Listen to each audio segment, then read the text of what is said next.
दोस्तों, पिछले ज़माने में मिस्र में एक बादशाह था। उसकी आदत थी कि वह लिबास तब्दील करके शहर का गश्त करता, ताकि रियाया के बुरे भले हालात से वाकिफ रहे। एक रोज़ बादशाह अपने वज़ीर के साथ शहर में गश्त के लिए निकला। एक छोटी सी गली में मकानों को देखने लगा कि यह गरीब किस तरह अपनी ज़िंदगी बसर करते हैं।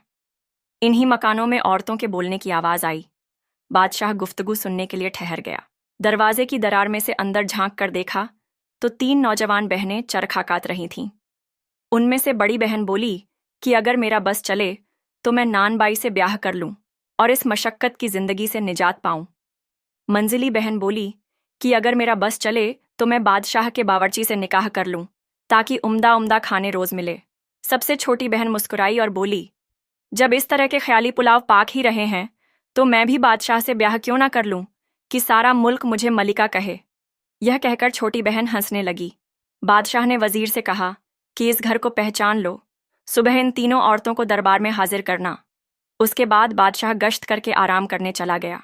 दूसरे रोज वह तीनों बहनें दरबार में बादशाह सलामत के सामने पेश की गई। बादशाह ने उन तीनों बहनों से रात का किस्सा पूछा तो वो तीनों डर गईं।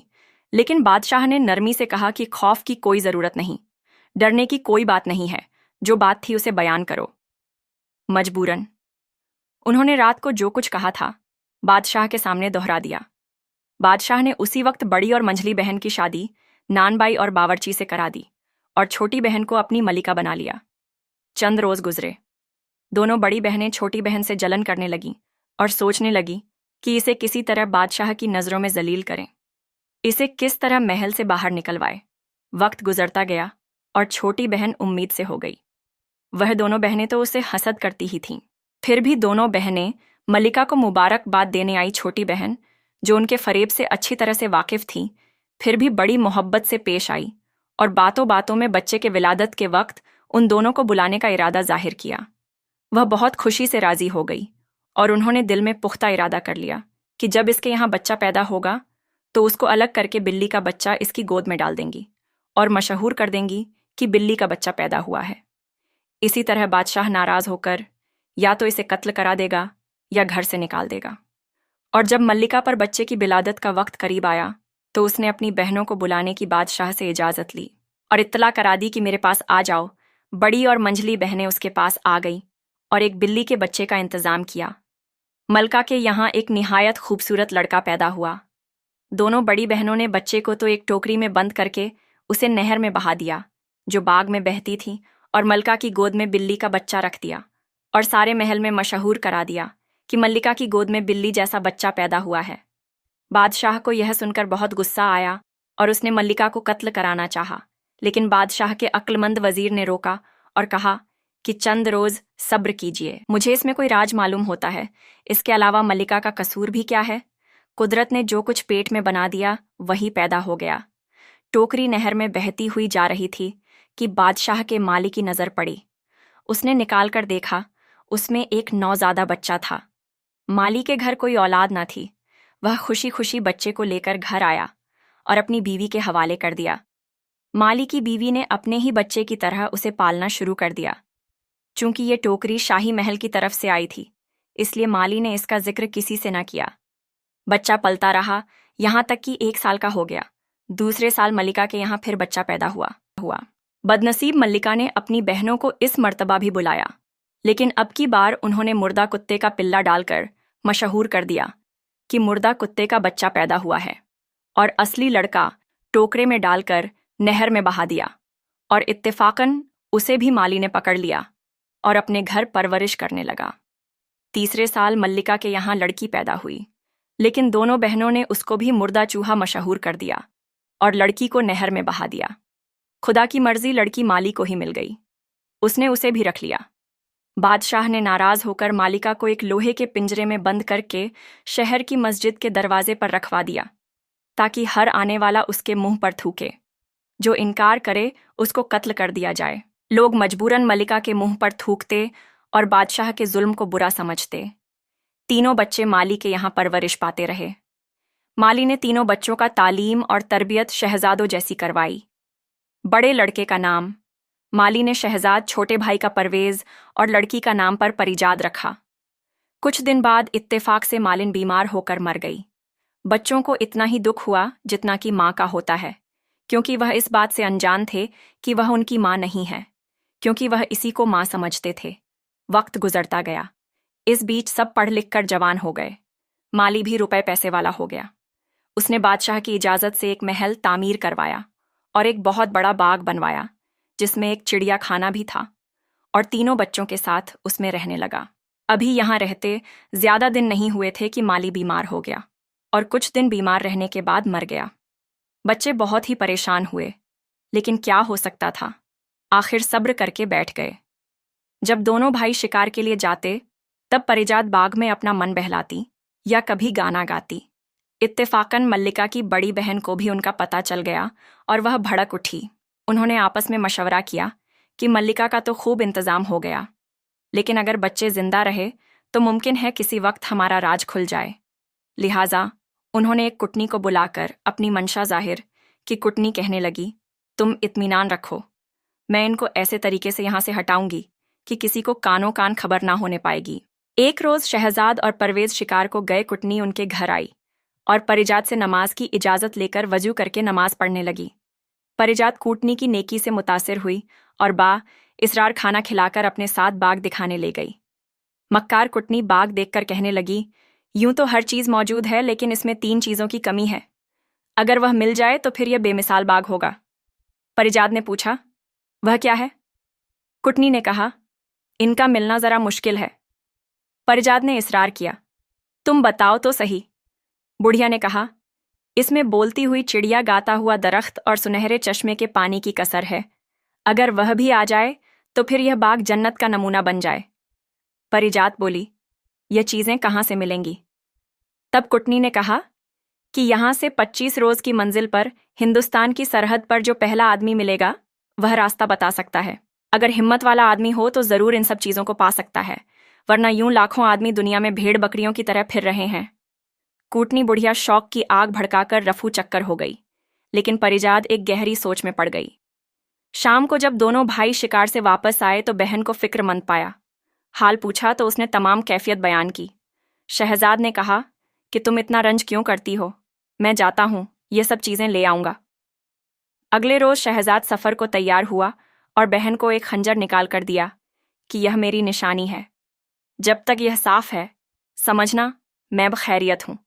जब देखो कि यह मैला हो गया है तो उस वक्त समझ लेना कि मुझे कोई मुसीबत पेश आई है, और अगर खून आ जाए तो समझ लेना कि मैं अब इस दुनिया में नहीं रहा।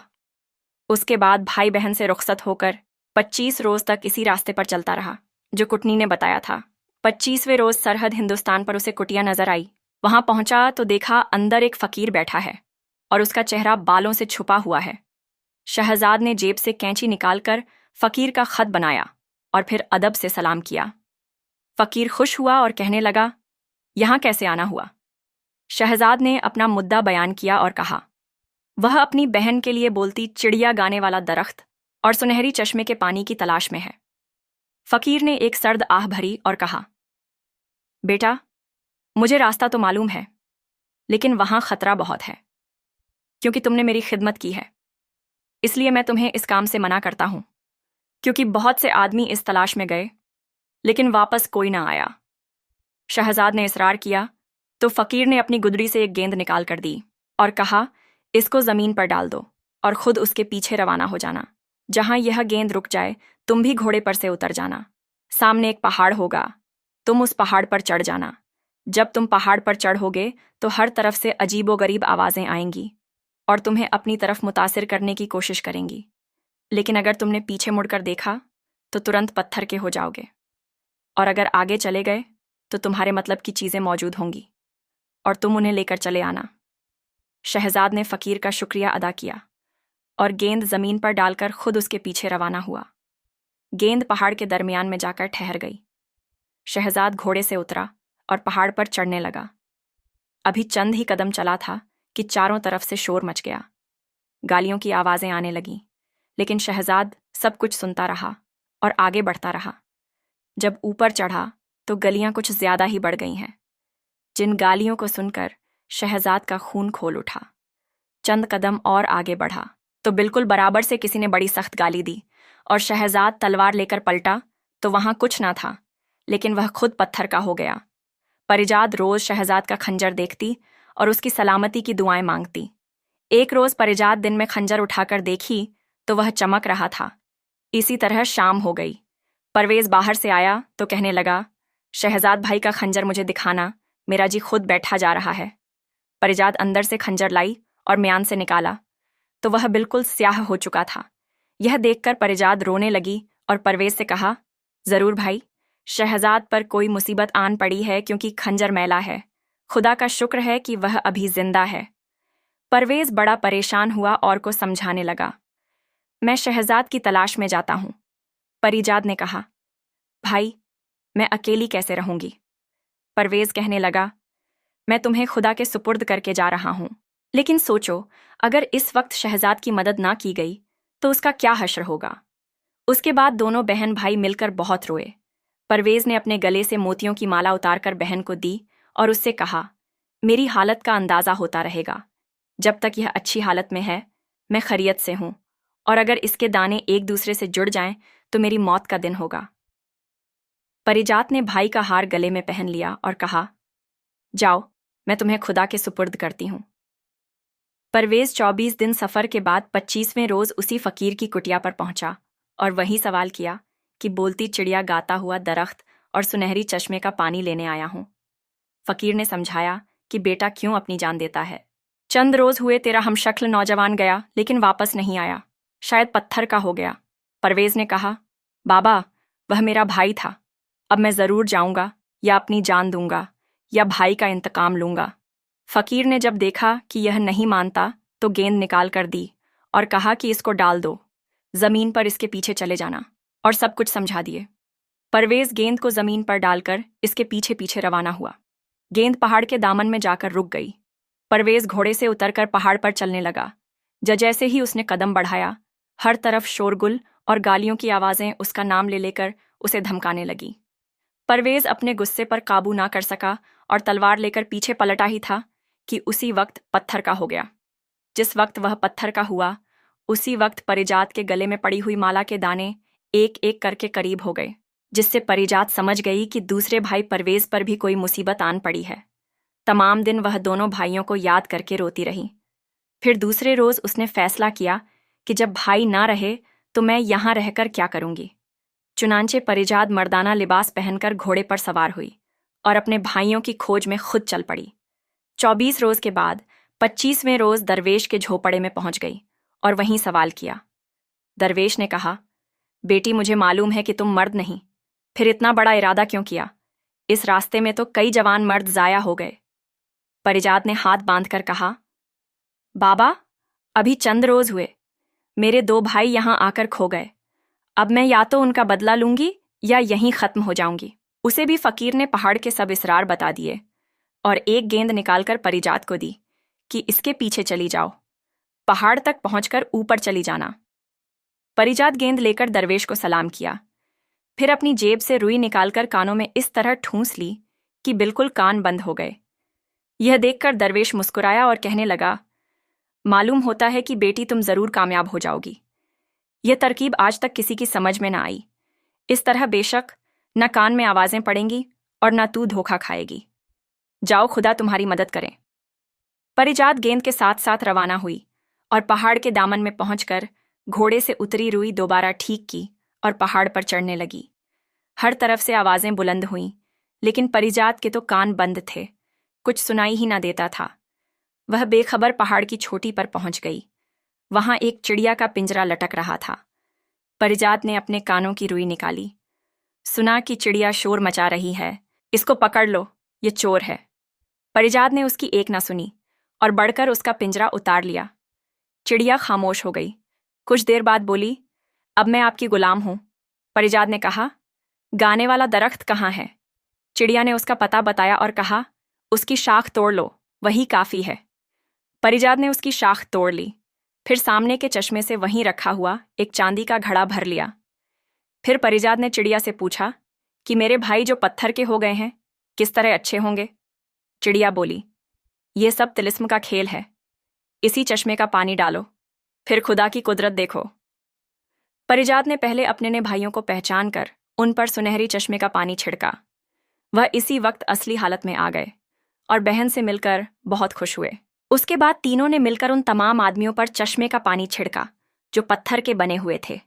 पानी पड़ते ही सब के सब हुक्म खुदा से असली हालत में आ गए और परिजात का बेहद शुक्रिया अदा किया। उसके बाद सब पहाड़ के नीचे उतरे तो देखा कि घोड़े खड़े हिनहिना रहे हैं। सब ने अपने अपने घोड़े पहचाने और उन पर सवार हो होकर अपने अपने रास्ते पर चल पड़े। वहां आकर देखा, ना तो फकीर था और ना उसकी कुटिया साफ मैदान पड़ा हुआ था। परिजात अपने भाइयों के साथ अपने वतन रवाना हो गई। घर आकर उसने अपने बैग में गाने वाले दरख्त की शाख एक जगह पर लगा दी और एक उम्दा हौज में फुवारा तैयार करके उसमें सुनहरे चश्मे का पानी डाल दिया। जब अगले दिन देखा तो उस शाख की बजाय पूरा दरख्त खड़ा था और हौज लबरेज था और फुवारा जोर से चल रहा था। बराबर में चिड़िया का पिंजरा लटक रहा था और चिड़िया उम्दा उम्दा बातें कर रही थी। सारे शहर में इन चीज़ों की शोहरत हो गई। जो लोग इस बात को देखने आते हैरान रह जाते। एक रोज़ शहजाद और परवेज शिकार खेलकर वापस आ रहे थे कि रास्ते में बादशाह की सवारी मिल गई। हर चंद उन्होंने कोशिश की कि बचकर निकल जाएं, लेकिन सामना हो गया। उनको देखकर बादशाह ने पूछा कि तुम किसके लड़के हो? उन्होंने अर्ज किया कि हुजूर माली के लड़के हैं और फला जगह हुजूर की इजाज़त से महल तैयार कराया था, इसमें रहते हैं। बादशाह के दिल में उनके लिए मोहब्बत बढ़ रही थी। सिर्फ बात बढ़ाने को पूछा, तुम कहाँ से आ रहे हो? शहजाद ने अर्ज किया कि शिकार खेलने गए थे। बादशाह ने कहा कि बगैर इजाज़त शिकारगाह में क्यों गए? दोनों ने हाथ बांधकर कहा कि हमें पता नहीं था कि यहाँ शिकार खेलना मना है, आइंदा खता नहीं होगी। बादशाह उनके तौर तरीके देखकर खुश हुआ, फिर मुस्कुराकर कहने लगा, अच्छा मेरे साथ आओ, चलो दिखाओ क्या शिकार खेलते हो। दोनों भाई साथ हो लिए जंगल में जाकर थोड़ी देर में शेर लाए और बादशाह के आगे पेश किया। बादशाह उनकी ज़ुर्रत और महारत से और ज्यादा मुतासिर हुआ और कहने लगा कि तुम मेरे साथ महल में चलो, खाना खाकर चले जाना। दोनों भाइयों ने फिर हाथ बांधकर अर्ज किया, बादशाह सलामत हमारी एक बहन है और हम सब ने मिलकर कसम खा रखी है कि आपस में मशवरे के बगैर कोई काम ना करेंगे। हम इससे पूछ लें और कल हुजूर की खिदमत में हाजिर होंगे। बादशाह ने इजाज़त दी और दोनों भाई घर आए, लेकिन बादशाह की दावत का जिक्र परिजात से करना भूल गए। दूसरे रोज़ बादशाह से शिकारगाह में मुलाकात हुई तो दोनों शर्मिंदा हुए और बोले कि हुजूर हमें कल याद नहीं रहा, आज पूछकर फिर हाजिर होंगे। इसी तरह 3 दिन बराबर भूलते रहे। चौथे रोज़ बादशाह ने दोनों को एक एक गेंद दी और कहा, इसको कमर में बांध लो, जब कपड़े उतारोगे तो यह गेंद गिरेगी तो तुम्हें याद आ जाएगा। चुनांचे दोनों भाइयों ने शुक्रिया अदा करके गेंद कमर में बांध ली। जब रात को लेटने लगे तो वह गेंद कपड़ों से गिरी और उन्हें बादशाह से किया हुआ वादा याद आ गया। दोनों उसी वक्त परिजात के पास आए और बादशाह की दावत का जिक्र किया। परिजात कहने लगी, तुमने पहले ही याद क्यों ना रखा? खैर ठहरो, मैं अपनी चिड़िया से मालूम करके बताती हूँ। परिजात चिड़िया के पास आई और सवाल किया, मेरे भाइयों को बादशाह के दावत में जाना चाहिए कि नहीं? चिड़िया ने कहा, हाँ जरूर जाना चाहिए। परिजात भाइयों के पास आई और कहा कि आप बादशाह की दावत मंजूर कर लें। दूसरे रोज शहजाद और परवेज फिर शिकारगाह में बादशाह से मिले और कहा, हमारी बहन बहुत नाराज हुई कि तुमने पहले दावत कबूल क्यों ना की। बादशाह ने हंसकर कहा, कोई बात नहीं, इसमें भी कुछ बेहतरी है। फिर वह इन दोनों भाइयों को लेकर महल में दाखिल हुआ। रास्ते में लोगों ने देखा तो बहुत हैरान हुए कि यह कहाँ के शहजादे हैं। लोग उनके हुस्न जमाल को देखकर खुश हुए। बादशाह शहजाद और परवेज को लेकर एक कमरे में आया। फिर दस्तरखान पर खाना चुना गया और सब ने मिलकर खाना खाया। बादशाह की हालत थी कि वह उन दोनों शहजादों को एक पल के लिए भी अपनी नज़रों से ओझल नहीं होने देना चाहता था। उसका जी चाहता कि दोनों उसकी नज़रों के सामने रहे जब तक खाना खाया जाता रहा। बादशाह बराबर इनकी तरफ देखता रहा। खाने के बाद गर्ज रात तक दोनों भाई बादशाह के मेहमान रहकर रुखसत होने लगे तो दरख्वास्त की कि कल जब हुजूर शिकार से वापस हो तो हमारे गरीब खाने को भी इज्जत दें। बादशाह इनकार ना कर सका और कहने लगा, बच्चों मैं ज़रूर तुम्हारे यहाँ चलूँगा। दोनों भाई अपने घर आए और सब किस्सा अपनी बहन परिजात को बताया। दूसरे रोज़ शहजाद और परवेज तो शिकारगाह में चले गए। परिजात चिड़िया के पास आई और कहने लगी, मेरी प्यारी चिड़िया, आज बादशाह की हमारे यहाँ दावत है, क्या खाना पकाना चाहिए? चिड़िया ने कहा, तुम्हारे पास अच्छे अच्छे बावर्ची हैं, उनको हुक्म दो कि अच्छे अच्छे खाने तैयार करें, लेकिन एक रकाब मोतियों की खीर जरूर पकाना। परिजाद ने कहा, मोतियों की खीर कैसे पकेगी और इतने मोती कहाँ से आएंगे? चिड़ियां बोली, बाग में फला दरख्त के नीचे खजाना है, जितने चाहो मोती निकाल लो। परिजाद ने खुद जाकर खोदा तो वाकई बहुत सारा खजाना पड़ा था। उसने एक संदूक की मोतियों को निकाल लिया और बावर्ची को बुलाकर कर मुख्तलिफ खाने पकाने का हुक्म दिया और साथ ही मोतियों की संदूकची को रखकर बावर्ची को कहा, इसकी खीर बनाओ। बावर्ची हैरान हो गया और कहा कि बेगम साहिबा, मोतियों की खीर किस तरह पकेगी और यह किस तरह खाई जाएगी? परिजाद ने कहा, तुमको इससे क्या, तुम्हें जो हुक्म दिया है वह करो। शहजाद और परवेज तमाम दिन बादशाह के साथ शिकार खेलते रहे। शाम को जब वापसी का वक्त आया तो दोनों भाइयों ने बादशाह को रात का वादा याद दिलाया। बादशाह तैयार हो गया और शिकारगाह से सीधा उनके घर आया। जब परिजात को मालूम हुआ कि बादशाह तशरीफ लाए हैं तो अपनी कनीज के साथ दौड़कर दरवाजे पर इस्तकबाल किया। बादशाह ने परिजात को देखा तो उसके सीने में एक हुक उठी, जैसे शहजाद और परवेज को देखकर उठी थी। उसने परिजात को बेटियों की तरह प्यार किया और फिर तीनों बहन भाई बादशाह को अपना बाग दिखाने ले गए।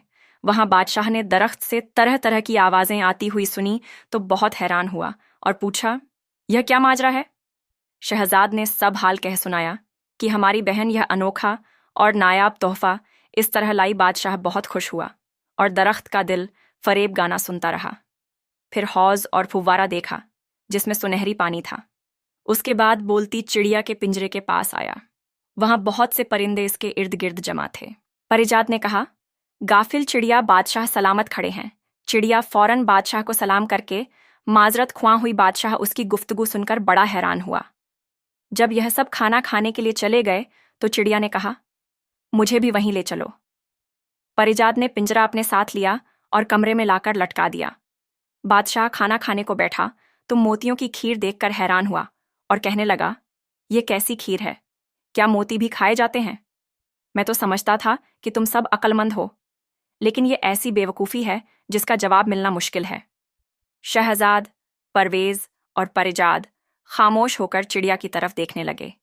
चिड़िया ने बादशाह को मुखातिब करते हुए कहा, आप मोतियों की खीर देखकर तो हैरान हैं और हमें बेवकूफ़ बताते हैं, लेकिन मैं आपसे पूछती हूँ कि जब आपके साथियों ने यह कहा था कि मल्लिका के यहाँ बिल्ली, कुत्ते और चूहियाँ पैदा हुए हैं, उस वक्त आपने यह क्यों ना सोचा कि इंसान के यहाँ जानवर किस तरह पैदा हो सकते? चिड़िया की यह बात सुनकर बादशाह हैरान रह गया और कहा, चिड़िया, अगर तुम राज की बातें जानती हो तो बताओ, असल मामला क्या है? चिड़िया ने कहा, मल्लिका की बड़ी बहन, जिनका ब्याह आपने उनकी मर्जी से नानाबाई और बावर्ची से करवाया था, अपनी छोटी बहन से हसद करने लगी थी। चुनांचे विलादत के वक्त उन्होंने पहली और दूसरी बार के लड़कों को टोकरी में डालकर बाग की नहर में बहा दिया और मशहूर कर दिया कि बिल्ली और कुत्ते के बच्चे पैदा हुए हैं। तीसरी बार बेटी पैदा हुई और उसको भी नहर में बहा दिया और आपसे कह दिया कि मुर्दा चूहा पैदा हुआ, लेकिन खुदा के हुक्म से वह तीनों बच्चे आपके माली के हाथ लग गए। उसने उनकी खूब अच्छी तरह परवरिश की, लिखाया पढ़ाया, और बच्चों की परवरिश के दौरान एक दिन मालिन की मौत हो गई। वक्त गुजरता गया। माली ने आपकी इजाज़त से एक खूबसूरत महल तामीर कराया और बच्चों को उसमें रखा। इत्तेफाक से कुछ अरसे बाद ही माली की भी मौत हो गई। वह बच्चे बहुत दुखी हुए और बिना माँ बाप के इस दुनिया में रह गए। अब वह बच्चे आपके सामने बैठे हैं। यह सुनकर बादशाह रोता हुआ उठा और अपने तीनों बच्चों को गले लगाकर बेहद रोया और माफ़ी मांगी कि बेटा, मेरी लाइल्मी में तुम मेरी मोहब्बत से महरूम रहे। फिर तीनों बच्चों को ले जाकर महल की सीढ़ियों तक पहुंचा दिया और पिंजरा खुलवाकर मल्लिका के कदमों में जाकर गिर गया और सारी सूरतें हाल बताकर माफ़ी मांगी। और मल्लिका भी रोने लगी और बादशाह को उठाकर खुद उसके कदमों में बैठ गई। उसके बाद तीनों बच्चों को देर तक प्यार करती रही। बादशाह ने मल्लिका को हमाम में भेजा ताकि गुस्ल करके लिबास तब्दील करें, और खुद बादशाह ने मल्लिका की दोनों बहनों को बुलवाकर उसी वक्त कत्ल का हुक्म दे दिया। रहमदिल मल्लिका, जो कि अपनी बहनों से बहुत प्यार करती थी, वह रोने लगी और उसने उन दोनों को माफ़ किया और बादशाह से दरख्वास्त की कि मेरी बहनों को माफ़ कर दिया जाए। बादशाह ने मल्लिका की बात मान ली, लेकिन बादशाह ने हुक्म दिया कि आज के बाद यह दोनों इस महल के आसपास भी नजर नहीं आनी चाहिए। सब बातों से फारिग होने के बाद उसी वक्त सब ने मिलकर एक साथ बैठकर खाना खाया। दूसरे रोज बादशाह ने जश्न-ए-आम का ऐलान कर दिया। परिजात परवेज और शहजाद के साथ नए महल में आ गई। बादशाह भी यहीं रहने लगा। उसके बाद उसने एक अरसा तक निहायत अदल इंसाफ से हुकूमत की। प्यारे दोस्तों, अगर आपको हमारी कहानी पसंद आई हो तो वीडियो को लाइक करें और हमारे को सब्सक्राइब करें ताकि आपको हर नई आने वाली कहानी का नोटिफिकेशन मिलता रहे। शुक्रिया। अल्लाह हाफिज।